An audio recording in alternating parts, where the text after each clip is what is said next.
Si je vous montre ces images, vous avez sûrement directement pensé au 11 septembre 2001. Les tours jumelles sont désormais associées à la mort. Qu'importe ce qu'elles ont été dans le passé, les attaques du 11 septembre 2001 à New York restent à ce jour les plus meurtrières perpétrées sur le sol américain.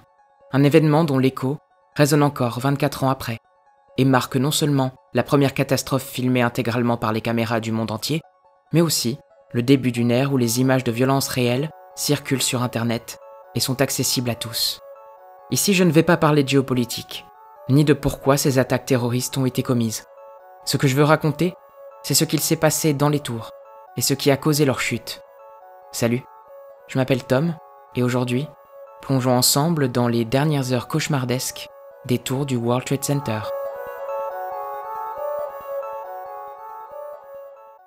Le quartier financier de Lower Manhattan, ce mardi 11 septembre, est une vraie fourmilière. Le soleil brille, l'été se prolonge, la ville profite d'une brise et d'une douceur agréables. Les 1,2 million de surfaces d'open space des tours jumelles du World Trade Center sont entièrement louées pour la première fois de leur histoire. Et plus de 50 000 personnes viennent y travailler chaque jour. Ce matin, toutes ne sont pas encore arrivées.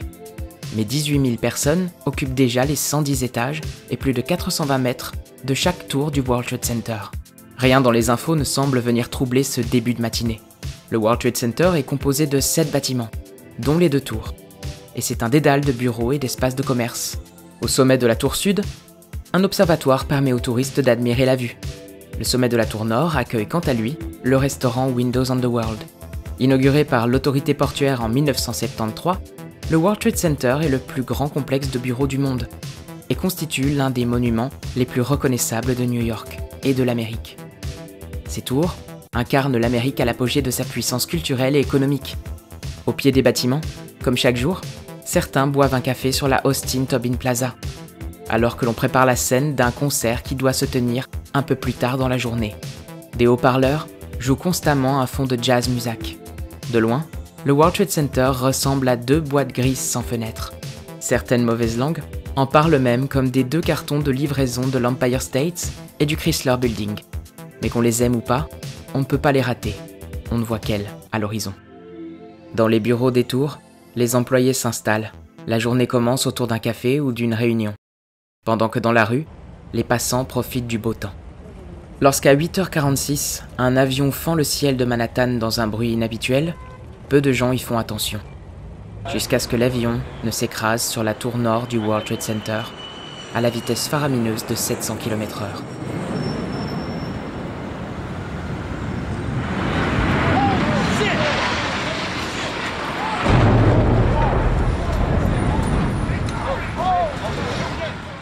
En l'espace d'une seconde, l'avion frappe la façade nord, sectionne une grande partie des colonnes porteuses de la façade, broyant tout ce qui se trouve entre le 93e et le 99e étage. La tour a stoppé la course de l'avion, et très peu de résidus sont ressortis par la face opposée. Dans le même temps, les employés de la tour, situés aux étages inférieurs de l'impact, ressentent une importante secousse et une explosion. La tour oscille sur elle-même sur plus de 40 cm, et les portes et fenêtres se déforment. Les ascenseurs express s'enflamment et explosent, jusqu'au lobby du rez-de-chaussée.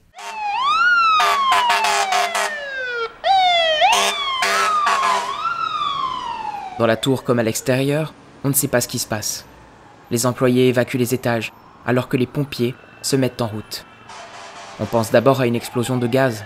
Beaucoup de gens n'ont pas vu l'avion. Au-dessus du point d'impact, les employés du restaurant Windows on the World se retrouvent bloqués et enfumés. Là-haut, il n'y a plus aucune issue. Malgré l'impact, on ne s'inquiète pas vraiment pour la structure du bâtiment. Les tours avaient été conçues pour absorber le crash d'un avion de ligne. Et c'est ce que la tour a fait. Les bâtiments, conçus par l'architecte Minoru Yamasaki dans les années 60, possèdent une structure innovante pour l'époque, mais déjà dépassée en 2001. Tout a été pensé pour optimiser l'espace disponible. À la différence de beaucoup d'autres buildings de l'époque, les bureaux ne sont pas entravés par des piliers. Le poids du bâtiment se répartit uniformément sur toute la tour. En effet, la structure externe est construite comme un exosquelette. Les poutrelles en acier, entre les fenêtres, ne sont pas juste décoratives. Chacune d'elles maintient la tour et supporte environ 40% de la structure. Au centre des tours, un noyau en béton supporte les 60% restants.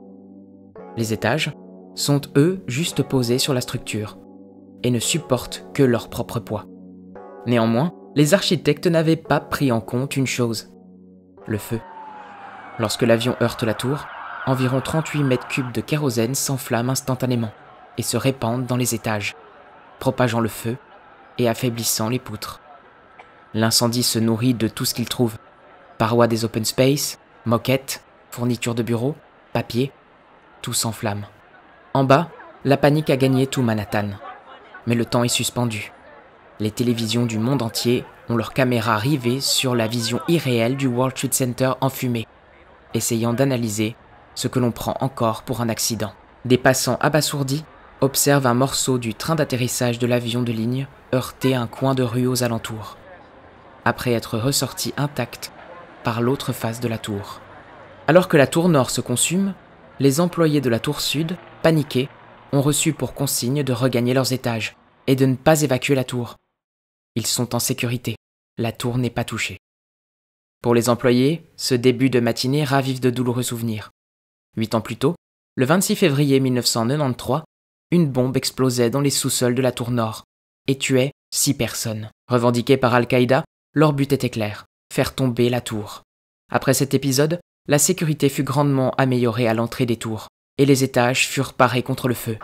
Mais à 9h03, l'impensable se produit à nouveau.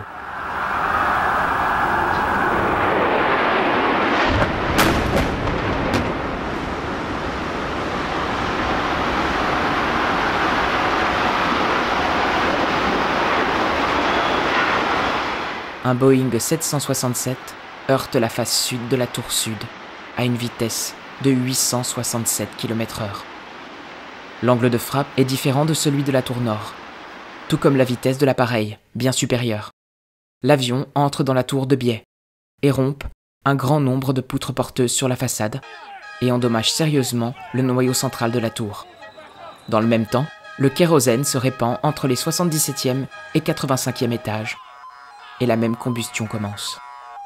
On parle d'une attaque terroriste, on a peur. Les employés des tours commencent à fuir le complexe aussi vite qu'ils le peuvent. Les urgences reçoivent des appels désespérés des employés des étages supérieurs aux impacts.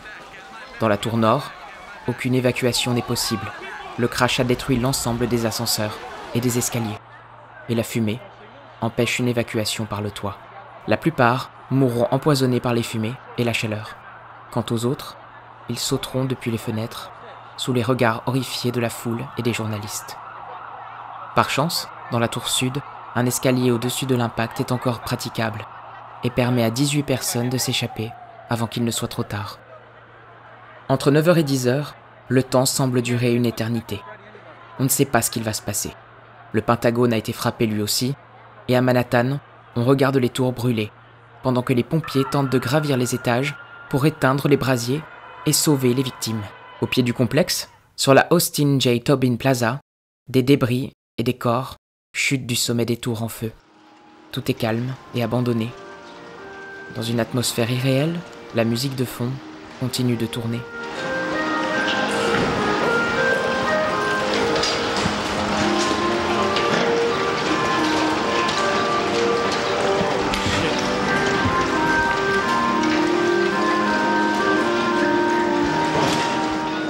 Les feux qui consument les tours restent d'intensité modérée. La température atteint tout au plus 500 degrés, ce qui n'est pas énorme en comparaison d'incendies similaires. Dans la tour sud, l'incendie provoqué par l'impact est moins important que dans la tour nord, et localisé à la zone d'impact seulement. Vers 9h55, alors que les pompiers atteignent la zone de feu, les incendies montrent même des signes d'étouffement. Mais en vérité, le pire est en marche. Les feux ont affaibli les poutres porteuses en acier qui constituent le squelette interne des tours. L'impact des avions a sectionné de nombreuses poutres sur la façade, qui constituent le squelette externe des bâtiments. Juste après l'impact, le poids des étages au-dessus du crash s'est automatiquement redistribué sur les poutrelles des étages inférieurs, exerçant une pression que les tours auraient pu supporter si, et seulement si, ces poutres n'avaient pas été fragilisées par les feux. De plus, les incendies font s'écrouler les étages endommagés les uns sur les autres, exerçant une charge supplémentaire sur la structure porteuse. À 9h51, un employé de la tour coincé au 105e étage indique à un dispatcher des secours que le 90e étage s'est écroulé. À 9h58, la façade de la tour sud se tord et se replie vers l'intérieur sous le poids contraint des étages écroulés qu'elle supporte. La chaleur du feu ramollit l'acier des poutres et les empêche de correctement jouer leur rôle. En vérité, la tour est déjà condamnée, et son effondrement interne a déjà commencé. La tour ayant été frappée sur le coin sud-ouest, les étages du sommet commencent à se décaler vers le bas. Take two and two, one.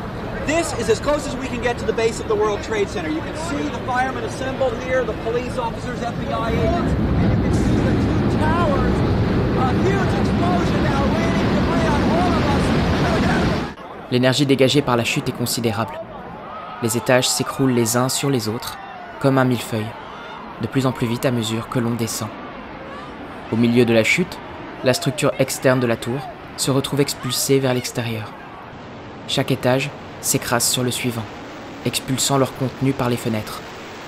Ces 500 000 tonnes de poussière, de ciment, d'acier et d'amiante qui se libèrent en un nuage qui recouvre tout le sud de Manhattan. Dans les rues, chez les journalistes, c'est la stupeur. On ne comprend pas tout de suite ce qu'on voit. On parle d'une nouvelle explosion. Personne ne peut imaginer que ces tours puissent un jour s'effondrer.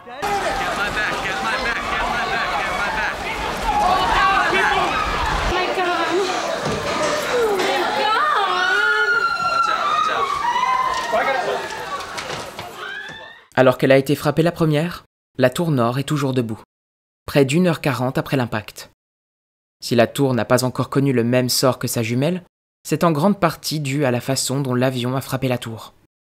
La vitesse était plus faible, l'avion a heurté la tour perpendiculairement à la façade, et surtout, l'impact a eu lieu plus haut que pour la tour sud, donc le poids redistribué sur la structure est plus faible. Mais on s'attend à un effondrement imminent. Les pompiers ont ordre d'évacuer la tour nord immédiatement après l'effondrement de la tour sud. Mais la réception dans les tours est si mauvaise que beaucoup d'entre eux ne l'entendirent jamais. À 10h20, l'unité aérienne de la police signale que le sommet de la tour se déforme et penche vers le sud. Les étages impactés par le feu commencent à se détacher de la structure. À 10h28, la tour nord s'effondre sur elle-même, en quelques secondes, emportant avec elle l'antenne qu'elle portait à son sommet. Le nuage de poussière soulève celui de la tour sud et enveloppe encore plus fortement Manhattan. Le nuage se déplace jusqu'à l'Empire State Building, 5 km plus au nord. Lorsque les poussières commencent à retomber, les tours ont disparu de l'horizon, tout comme le soleil. L'effondrement des immeubles a provoqué la destruction complète de la Austin Tobin Plaza et des bâtiments 3, 4, 5 et 6 du complexe. D'autres bâtiments tout autour, comme le bâtiment 7 ou le Deutsche Bank Building, ont été sévèrement abîmés. Au milieu des décombres, les façades externes des tours se tiennent par endroits, toujours debout. Dans cet enfer, les premiers secours commencent à s'activer à la recherche de potentiels survivants. Mais seules 20 personnes seront dégagées vivants. Presque 7 heures après l'effondrement des tours, le bâtiment 7 du World Trade Center, sévèrement endommagé par la chute de la tour nord, est toujours en feu. Les pompiers ont passé l'après-midi à fouiller l'immeuble, à la recherche de victimes.